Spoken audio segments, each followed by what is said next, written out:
दिन भर की बड़ी खबरें लेकर हम आपकी खिदमत में हाजिर। जम्मू कश्मीर में यौम जमहूरिया की तकरीबात के लिए किए गए हैं सख्त हिफाजती इंतजामात। सूबाई कमिश्नर कश्मीर विजय कुमार भदौरी का बयान। आवाम से यौम जमहूरिया की तकरीबात में बढ़ चढ़ कर हिस्सा लेने की अपील। 5 साल बाद भारत का फौजदारी इंसाफ का निज़ाम होगा दुनिया में सबसे जदीद तरीन। मरकजी वजीर दाखिला अमित शाह का बयान। ऑनलाइन बद इखलाकी के खिलाफ किश्तवाड़ पुलिस का फौरी इकदाम। सोशल मीडिया प्लेटफॉर्म पर तौहीन आमेज मवाद पोस्ट करने के इल्जाम में एक नाबालिग के खिलाफ मुकदमा किया है दर्ज।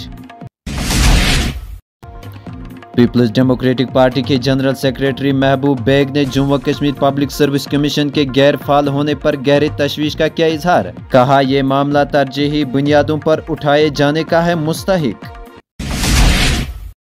लेह एपेक्स बॉडी और सियासी और मजहबी जमातों का इत्तेहाद करगिल डेमोक्रेटिक अलायंस का मुतालबा। मरकजी हुकूमत से लद्दाख को मुकम्मल रियासत का दर्जे देने की अपील।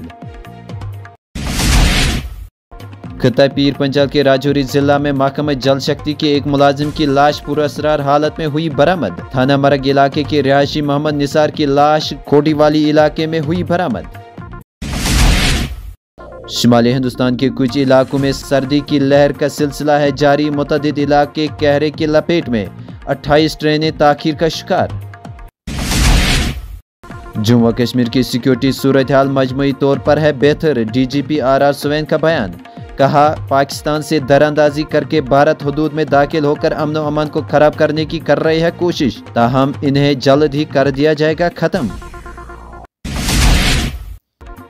गुजरात हाई कोर्ट ने गुज़श्ता साल मुसलमानों को सितून से बांध कर मारने वाले मामले में की थी समाअत। मुलजिम पुलिस एहलकारों को 14 दिन की जेल और 2000 रुपये जुर्माना किया था आयद, जिस पर सुप्रीम कोर्ट ने लगा दी रोक। आज की खबरों में इतना ही। हमें दीजिए इजाजत। खुदा हाफिज।